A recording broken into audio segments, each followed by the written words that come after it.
Merci. Alors, comme c'est la fin de journée, je vais vous montrer des images et puis comme ça, pas de problème de littératie en santé. Euh, alors, donc en anglais, je suis désolée Richard, I didn't put it in English. So it's health literacy, risk communication and shared decision making, links on the same chain. Voilà mes conflits d'intérêts.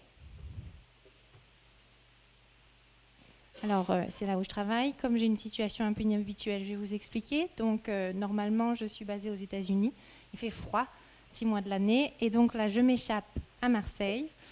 Et je travaille depuis le mois de septembre avec Julien Mancini et ses collègues au centre Paoli Calmette pour essayer d'implémenter ou d'implanter des outils d'aide à la décision qui sont ciblés sur les patientes défavorisées, les patientes avec un niveau de littératie en santé plus bas, et d'essayer de voir si on peut les utiliser avec les équipes cliniques de façon routinière.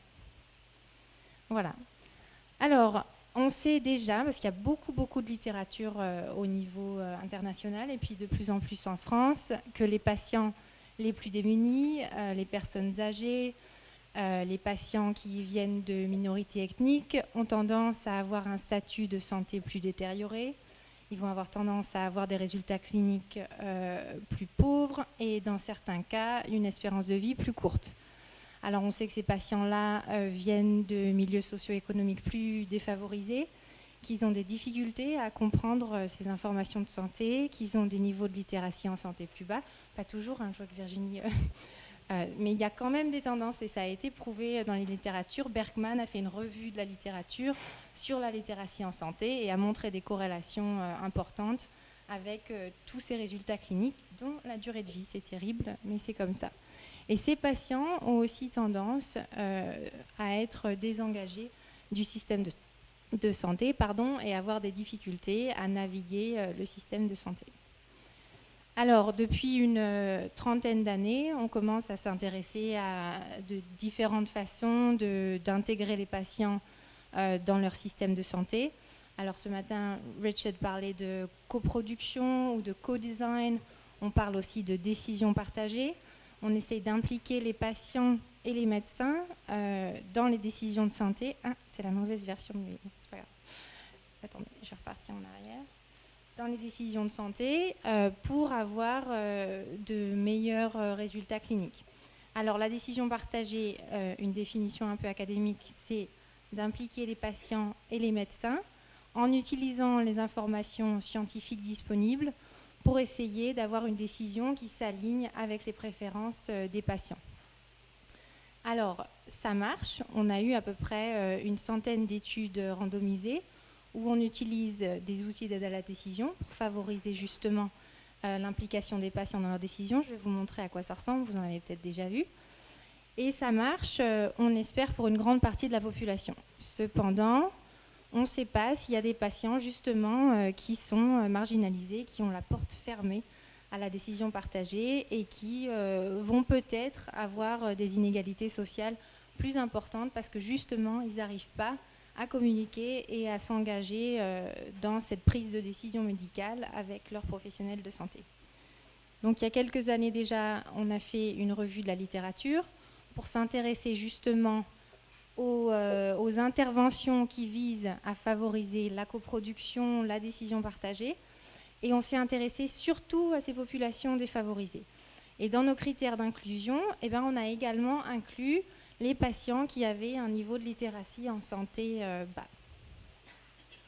Alors voilà ce qu'on a trouvé. Donc sur les 19 études qui ont été incluses dans la revue de la littérature, on en avait 9 où le groupe désavantagé ou le groupe vulnérable était défini par rapport à une littératie en santé plus basse. Et donc avec ces patients, quand même, on s'était intéressé à l'utilisation d'outils d'aide à la décision pour justement essayer de promouvoir la décision partagée. Et jusqu'à cette revue de la littérature, on ne savait pas vraiment si la décision partagée allait vraiment bénéficier ces groupes-là. Alors on pense que oui, évidemment, mais il y avait un vrai questionnement. Est-ce que ça peut creuser les inégalités en justement augmentant les capacités des patients qui sont déjà très informés, très éduqués, et en creusant les inégalités. Donc c'était ce qui nous a poussé à nous intéresser à cette littérature. Alors voilà les résultats de la méta-analyse.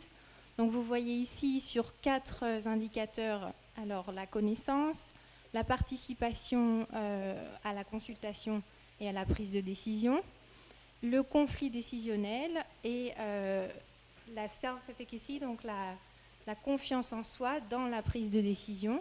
On a vu un effet modéré positif pour ces populations désavantagées, dont les patients avec un niveau de littératie en santé plus bas, qui montrait donc un bénéfice de la décision partagée et de l'utilisation des outils d'aide à la décision. Et là, sur les données binaires, sur pareil, la participation et pareil, la connaissance, là, on a un large effet positif. Alors, il y avait d'autres conclusions également intéressantes. Je vais d'abord vous montrer le bas de la diapo. On s'est rendu compte, en faisant une analyse plus qualitative, qu'il fallait que ces interventions soient adaptées aux besoins des patients.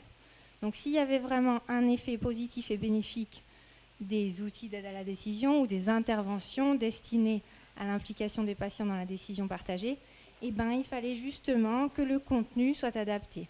Alors le contenu, l'utilisation du langage, on parlait ce matin de l'utilisation de phrases simples, l'utilisation d'images, de réduire la complexité, et également le format de l'intervention et la durée, le nombre de mots, le nombre de pages, de même sur les formats sur Internet.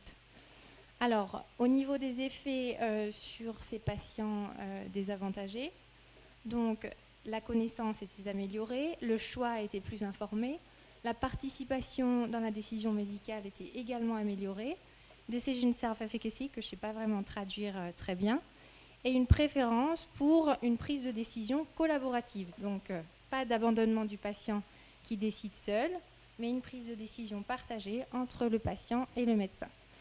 Par contre, et ça c'est aligné avec la littérature au niveau de la population générale, il n'y avait pas vraiment d'effet sur l'adhésion thérapeutique, il y a certaines études qui montrent qu'il y a des effets, mais c'est quand même pas aussi fort que ce qu'on a vu pour les résultats au niveau connaissance et participation dans la prise de décision. Pas d'effet non plus sur l'anxiété, ni les résultats de santé clinique purs. Et pas vraiment d'effet sur les préférences de traitement ou de dépistage.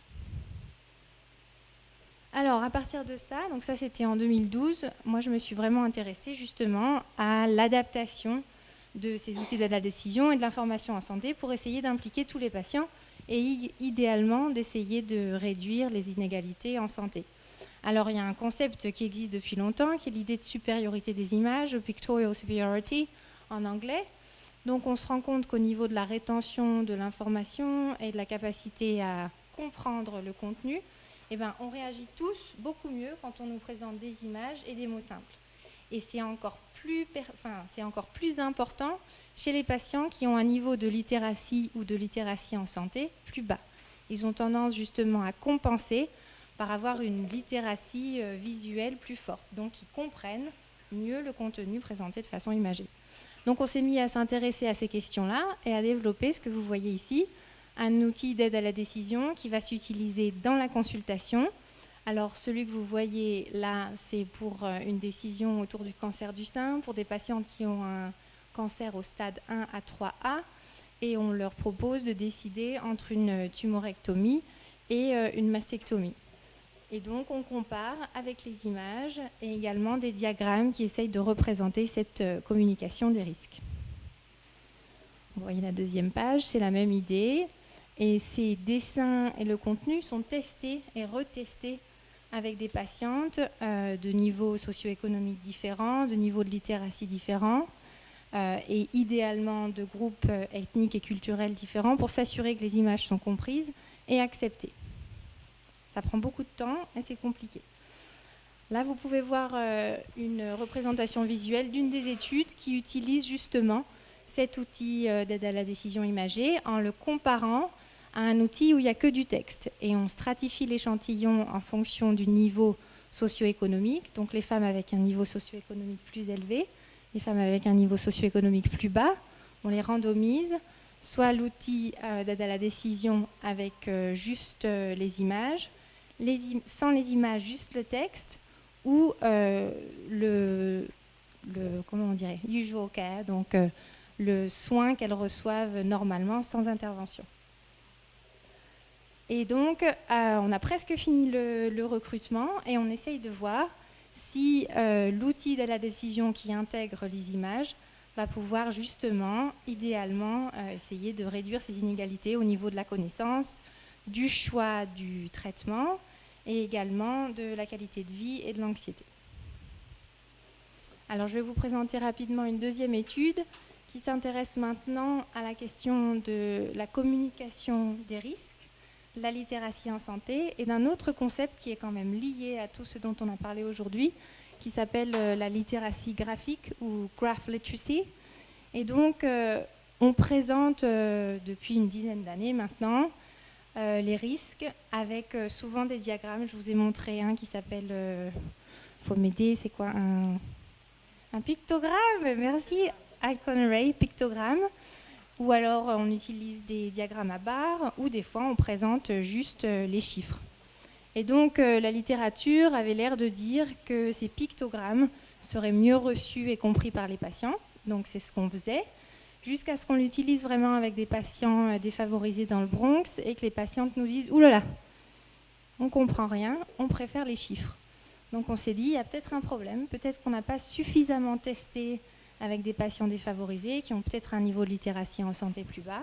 Donc on a décidé de faire une étude où on a recruté des patients avec un niveau socio-économique plus bas. Alors c'était une étude sur Internet, donc il y a des limitations méthodologiques bien sûr, mais il vaut mieux commencer quelque part.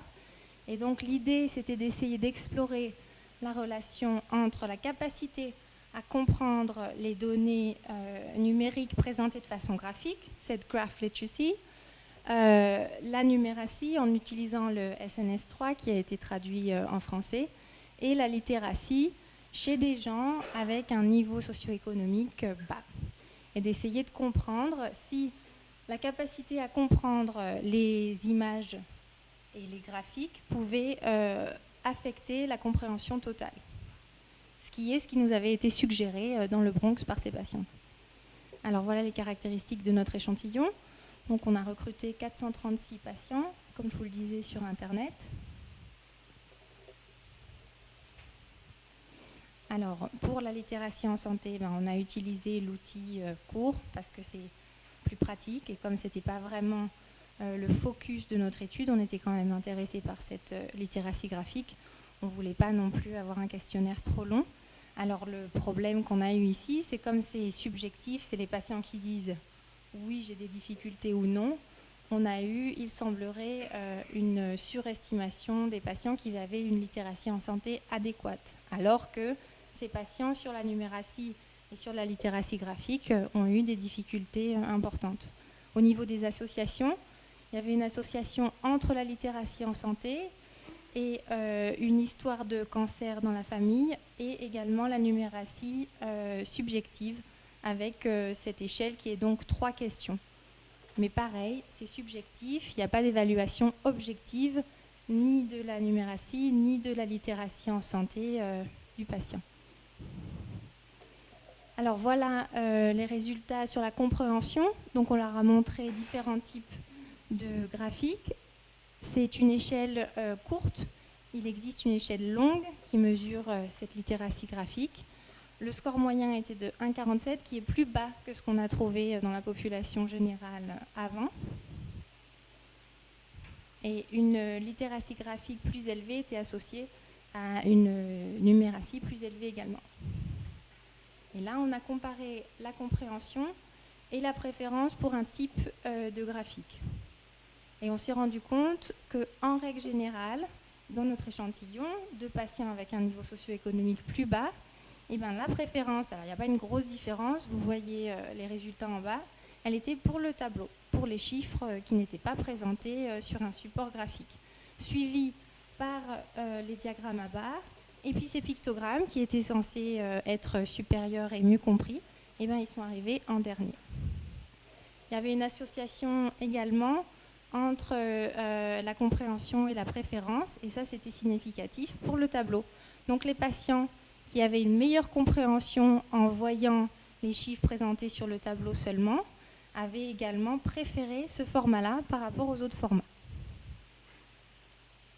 Donc, c'est des réflexions un peu peut-être nouvelles pour certains sur ce concept de littératie graphique, mais c'est vrai que ça fait également partie de la compréhension des informations en santé et quelque chose peut-être à intégrer dans nos réflexions.